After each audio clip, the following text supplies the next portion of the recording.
Hey guys, it's Bjorn here again, Goosebumps #1 Aussie fan, bringing you another video.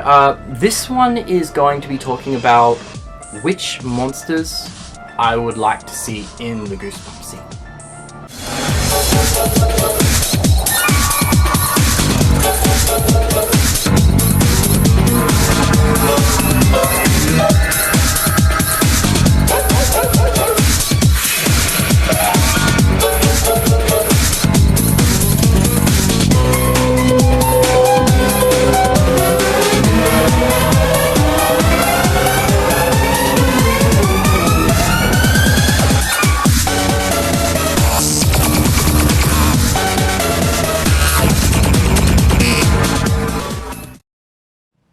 So yeah guys, it's been racking my brains lately about which monsters I would genuinely really like to see in the Goosebumps sequel. I mean, it comes as no surprise that the Invisible Boy, the Mummy, and Horrorland are featured in the sequel, but there are some other monsters that I've really been thinking about. I mean, okay, you guys know about me and Curly, putting Curly in the sequel. I mean, I will get to that, but yeah, you guys, you know, you're aware that those are the monsters they're going to be putting in the sequel, but I just want to tell you what other monsters I would love to see in the sequel, you know what I mean? Like, some monsters to return from the first one that we didn't really see, and a couple other monsters we didn't even see at all, and we had no, that actually was not announced that they were going to be in the film altogether, but it would love to. There's some monsters that I would really like to see in the movie. So yeah, let's start with number one. My main one was Curly, as I said in one of my previous videos. I would love to see Curly in the Goosebumps sequel. Curly is like the Goosebumps label. I mean, Slappy's the mascot, right? He's the most brutal, the most important Goosebump villain, the most popular Goosebump villain of all time. But Curly is the label. I mean, there wasn't any books with Curly, as you guys, a lot of you guys should know, but he was on the cover of like the special edition books and the Goosebumps, some of the monster edition books. Like, he was on some of the covers of the books, and of course the original merchandise. He was always the center of attention when it came to like those 200-piece puzzle sets, you know, that had like all the different ghouls on it. It was always Curly in the center of it, you know what I mean?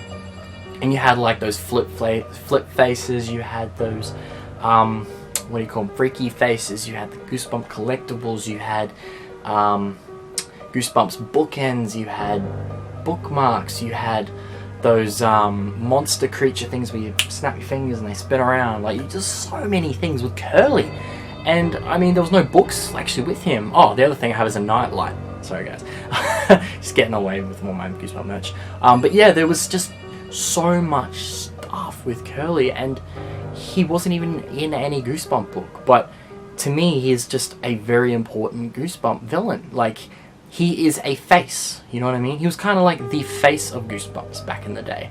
But then, of course, Slappy was like the mascot, you know what I mean? Like, he and Curly both sort of shared the center of attention. A lot of the time they use Slappy and then they use Curly, you know what I mean? They were always neck and neck.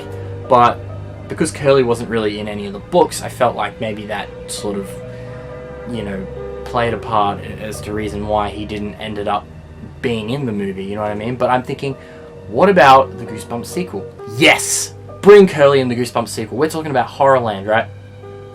Horrorland is like one of the most... It's one of those Goosebump books where you need a whole movie to do it. And you could fit so much into that, you know what I mean? Including Curly. And I'm hoping that Slappy comes back as well, and he and Curly have like a fight.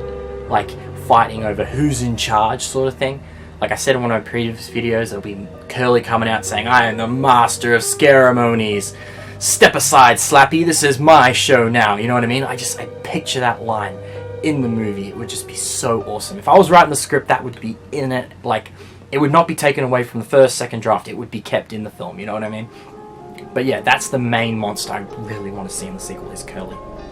Because yeah, like I said, he's the label. He was the Goosebumps, one of the main Goosebump mascots. I mean, he was in all the different sets of merchandise you can think of. There was Curly in all the different sets of toys, like, you know, all the different things they brought out. There was something Curly in the sets, and I just really, really hope they put him in the sequel, because he is just such an awesome character. Like, you know what I mean? It would make the movie for me like literally a 10 instantly. I would say 10. You know what I mean? It would be fantastic. The next monster I like to see. Okay, now as you know, obviously there is sequels to a lot of the different Goosebumps books, like The Haunted Mask, Night of the Living Dummy, you know, you got all the different sequels. Well, I'm hoping that maybe Slappy didn't burn the sequels to books. Like maybe The Haunted Mask 2 didn't get burnt, Night of the Living Dummy 2 and 3 didn't get burnt. I'm hoping he maybe saved them, like put them somewhere, or maybe he gave them to the Invisible Boy, you know what I mean? Like, he saved them, thinking, oh, if something goes wrong, we got all these sequels to the Haunted Mask 2 and the Night of the Living Dummy 2, you can bring me back, you know what I mean? Like, I'm hoping that all the sequels to the books are still somewhere, and he's just hidden them, you know what I mean? Somewhere underground, I don't know. But I'm hoping the Haunted Mask 2, yeah, is definitely one of those, and I really want to see an appearance again by the Haunted Mask. I mean, but then you'll have 2 masks if they open the Haunted Mask 2, because you have the 2 different villains, you know, it'd be just so cool to have the 2 of them. And at least get a close-up this time, you know what I mean? Like, it would just be so unbelievable. So yeah, the Haunted Mask I definitely want to see again, because I want to see a close-up. So I'm hoping the sequel didn't get burnt, and it's still gonna come back again, you know what I mean? It's gonna make another appearance, the Haunted Mask. Carly Beth will return. Now, what else did I want to see? Oh yes, the hamster, Cuddles the hamster. Now, I did say I think I said in another video that if they were, if they're doing like 3-4 Goosebumps movies, then the 3rd film would be like Monster Blood or something, because, you know, each film seems to have like one major villain, you know, major villain character sort of thing. Like the first one you got Slappy, the second one's Horrorland, and then the 3rd one could be Monster Blood. And if so, that's probably where Cuddles would come in. But it would be fantastic to see Cuddles in the sequel, because I really want to see that giant hamster, like, kick some ass, you know what I'm saying? With all the drooling monster blood out of its mouth. But then again, it's got all the drooling monster blood out of its mouth, and I guess monster blood would be in the second one as well. Maybe they'll have like a bottomless pit of like monster blood in Horrorland or something. Something really interesting like that. The next Goosebump villain I'd like to see is Mr. Mortman from The Girl That Cried Monster. Now, it doesn't even have to be a big appearance, a big, you know, character kind of like the werewolf was or the Abominable Snowman. It could just be a walk-in, walk-out character, like maybe the librarian of their school turns into Mr. Mortman, and like, you know, the kids think, oh, let's go hide out in the library at some point of the movie, and all the lights are off and they hear like humming, and then they see the librarian eating crickets and spiders, and then or the turtles if they actually go with that in the movie, and then starts transforming into the monster. Like, even if it's just some quick, and then they all get sort of freaked out and just run away, you know what I mean? Like, just something like that. Just a quick in and out character would be awesome to see Mr. Mortman. Just to see Mr. Mortman in the movie, you know what I mean? Now, obviously I'm going to say this one, King Jelly Jam. The horror at Camp Jelly Jam. I would love to see King Jelly Jam. Okay, in the first one we had the blob that ate everyone, which was the big, pink, giant-ass thing, you know what I mean? Sorry. But in the sequel, it could be King Jelly Jam, because they're kind of similar anyway, but, you know, like, they're all clean, the kids are cleaning King Jelly Jam, you know, he eats them if they stop cleaning, but the blob just sort of keeps growing as it eats. But it would be cool to see King Jelly Jam in the movie, and maybe, like, you've got Buddy and some of the other counselors, like, guarding him as they walk with him, like, you know what I mean? Like, that could be a really big, destructive, sort of monster in the film. That would be so awesome. I'm not just saying this because it's my favorite Goosebumps book and I love to see it in the movie, but it would be cool though, guys, right? Think about it. It would be awesome. I mean, I know how you've got kind of like those dungeons and whatnot, like in Horrorland, maybe like somewhere in the basement or one of the dungeons somewhere, you've got King Jelly Jam, and, you know, they feed the kids to it, or they're actually cleaning him, you know what I mean? Like, that would be really, really cool to see King Jelly Jam in the movie. It would just, you know what I mean? It would be such a highlight for the movie. For me, especially. But, of course, yeah, you got the Horrorland Horrors, Invisible Boy, The Mummy, Slappy, of course. Want to see Slappy again. I mean, what's a Goosebumps movie without Slappy, though? You know what I mean? Like, I couldn't possibly see it. Like, I couldn't actually picture a Goosebumps movie without Slappy. It just wouldn't work. And like I said before, if Slappy and Curly were in the same movie together, you want them to fight. You know what I mean? You want them to have an argument and a fight. That would just be so freaking awesome, man. Like a big, massive fight between them. And like they're fighting over who's in charge, you know? That would just be, oh, that would be it. Now, I don't really want to see the Abominable Snowman again. I don't want to see the werewolf again. They were all featured, like, really, really featured in the first film, you know what I mean? But then, like, Slappy, of course, was the main villain. But because he's the main villain, you need to see him in the sequel. You know what I mean? You want to see him in the sequel. So, yeah, Slappy, definitely, what's a Goosebumps movie without Slappy, right? He has to be in the sequel. Now, you had... Okay, someone actually commented this down below. They told me... see, I actually believed the Invisible Boy was from Let's Get Invisible. And I believed that the...